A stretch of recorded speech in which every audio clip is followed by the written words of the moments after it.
नमस्ते and welcome. यो हप्ता चाहिँ एआईको लागि एकदम स्पेसल हप्ता थियो, किनभने गुगलको एनाउन्समेन्ट थियो, माइक्रोसफ्टको थियो, ओपन एआईको थियो, एनभिडियाको थियो। सबै कम्पनीहरूको चाहिँ ब्याक टु ब्याक एनाउन्समेन्टहरू थियो, आइओहरू थियो, डेभलपर कन्फरेन्सहरू थियो। तर त्यसमध्येमा मलाई एकदम इन्ट्रेस्ट लागेको छ र धेरै मान्छेले अलिकति बुझ्न गाह्रो हुने के हो कसो हो भन्ने चिज चाहिँ जोनी आइबको कम्पनीमा ओपन एआईले $6.5 बिलियन लगायो क्या। This is absurd amount of money for known reason क्या। जुन कम्पनीको चाहिँ एउटा के छैन त, एआई डिभाइसेस अहिलेसम्म लन्च पनि भएको छैन, बनाएको नि छैन, एउटा प्रमिसको आधारमा गरिएको छ। तर एकदम इम्पोर्टेन्ट कुरा के छ भने जोनी आइब भनेको मान्छे को हो त्यो बुझ्नुपर्छ होइन।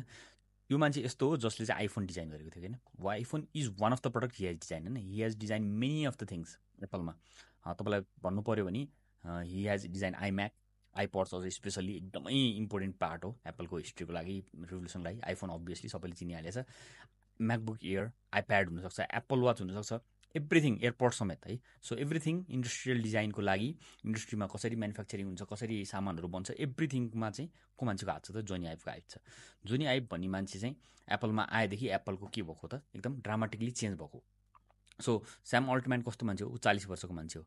जोनी आइब कति वर्षको भयो, जोनी आइब अहिले चाहिँ अराउन्ड 60को हुन लाग्यो होइन। So there is a difference between their age, 20 वर्षकै फरक छ अलमोस्ट होइन। सो जोनी आइबले चाहिँ उसलाई के दिन सक्छ त भन्दाखेरि एउटा भिजनरी गाइड दिन सक्छ होइन, एउटा डिरेक्सन दिन सक्छ। किनभने ओपन एआईले अहिले के गरिरहेछ, हरेक चिज एक्विजिसन गरिरहेछ। 3 बिलियन विन सर्फलाई गरिरहेको छ। विन सर्फ भनेको एउटा ओपन सोर्स कोड हो होइन, सबैले पाउँछ, बिएस कोडको फर्क मात्र गरे हो। त्यसलाई 3 बिलियन लगाएको छ भने जोनी आइबलाई 6 बिलियन लगाउनु भने बिग डिल नहोला होइन। तर प्रब्लम चाहिँ के हो भने 6.5 बिलियनमा 1 बिलियन ओपन एआईको पहिल्यै गइसकेको छ, अलमोस्ट 25% ओपन एआईको पहिले नै थियो होइन। र हामीले यो एनाउन्समेन्टहरू पनि हेर्नुपर्ने हुन्छ। We are looking forward to share you our work next year भनेको छ क्या। अहिलेको लागि होइन कि, अर्को वर्ष मात्रै यिनीहरूको प्रडक्टको चाहिँ एनाउन्समेन्ट हुन्छ भनेपछि अहिलेसम्म त टेक्नोलोजी बनेकै रहन्छ, आएकै रहन्छ होइन। भनेपछि केमा पैसा लगायो त भन्दा हार्डवेयरको लागि लगायो। जोनी आइबको कम्पनीको नाम लभ फर्म हो। लभ फर्मले चाहिँ गर्छ के, डिजाइन फर्महरू, डिजाइनको लागि एउटा सहयोग गर्छ, हेल्प गर्छ होइन। Will merge with AI. Open AI के लेखेको छ त, आइओ मात्र लेखेको छ है, आइओ मात्र मर्ज हुन्छ, पुरै जोनी आइबको फर्म चाहिँ मर्ज हुँदैन। किनभने जोनी आइबको काम भनेको चाहिँ अरू ठुल्ठुलो कम्पनीहरूलाई पनि के दिने हो त, एउटा कोलाबोरेसन गरिदिने हो। स्पेसली एप्पलले सुरुमै नै के गरेको छ त, कन्ट्याक्ट गर्दाखेरि उसँग लभ फर्मसँग हामी चाहिँ कोलाबोरेट गर्छौँ। एप्पललाई कुनै पनि डिजाइन इन्डस्ट्रीमा चाहिने एक्सपर्टिजहरूको हेल्प चाहियो भने एप्पललाई चाहिँ कसले सहयोग गर्छ त, जोनी आइबले गर्छ। किनभने 20-30 वर्ष त्यहाँ काम गरे मान्छे हो होइन। उसले सिइओ हुनसक्ने मान्छे हो। यदि टिम कुक सिइओ नभएको भए चाहिँ जोनी आइब के हुन्छ त, एप्पलको सिइओ हुन्थ्यो। एयरबिएनबीको नयाँ एक्सपिरियन्स छ, नयाँ आइकनहरू आएको छ, नयाँ डिजाइन आएको छ, त्यो सबैको लागि उसको हात केही हुन्छ। फरारी वी अल नो, लग्जरीको लागि चाहिँ मान्छे एकदम बढी फेमस मान्छे हो होइन। सो लग्जरी ब्रान्ड, लग्जरी डिजाइनको लागि चाहिँ जोनी आइब फेमस मान्छे हो। उसको डिजाइन प्रिन्सिपल फिलोसफी चाहिँ कतै न कतै ओपन एआईको डिजाइनमा पनि हल्का हल्का देखिन थालिसकेको छ। र त्यो चिज चाहिँ फन्टको क्वालिटी, क्लियर स्पेस होइन, त्यहाँबाट पनि थाहा हुनसक्छ।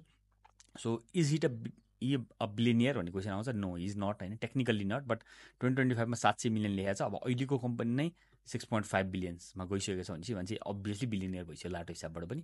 सो ओभरअल ओपन एआईले ह्युज रिक्स लिएको। स्याम अल्टरम्यानले एकदम ब्लन्डर मिस्टेक गरे नि हुनसक्छ यो। वा हि इज अ जिनियस होइन, will know after few years. But अबको फ्युचर भनेको चाहिँ एउटा यस्तो हार्डवेयर डिभाइस हुन्छ जुन चाहिँ एआई चाहिँ ड्रिभन हुन्छ। र एआईमा नै हाम्रो सबै चिज डिपेन्डेन्ट हुने भएपछि हार्डवेयरलाई चाहिन्छ, मोबाइल चाहिँदैन भन्ने कुरा आउँछ होइन। त्यो ह्युमन युआई पिन चाहिँ सबभन्दा ब्लन्डर डिजास्टर हो। $1 बिलियन हार्डवेयर कम्पनी भन्यो, तर यो सुपर फ्लप भयो।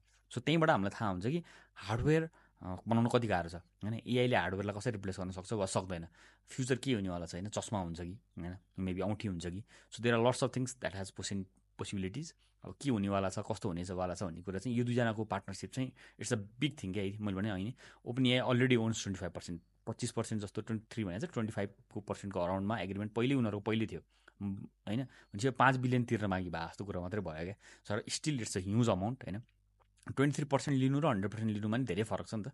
सो ओपन एआईले चाहिँ फुल बेट लगाएको छ कि यो 100% यो सक्सेस हुन्छ, फ्युचर यसमै जानेवाला छ, एआई हार्डवेयर चाहिँ हुनेवाला छ है भन्ने खालको उसलाई एक्सपेक्टेसन छ, कन्फिडेन्स छ होइन। सो च्याटजिपिटी सफ्टवेयर मात्रै हो, सफ्टवेयरमा सबैले बनाउनु थाले, हार्डर बनाउनु it's way more difficult. So उसले त्यो ठाउँमा कम्पिटिसन कम हुन्छ भनेर सोचे नि हुनसक्छ। र जोनी आइब जस्तो खतरा मान्छे कोही पनि हुन सक्दैन हार्डवेयरको लागि होइन।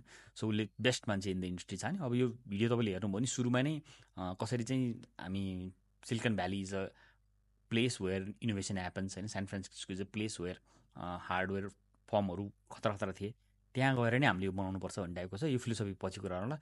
अहिलेको लागि it's a big deal, big news. Thank you for watching, keep watching. नमस्ते।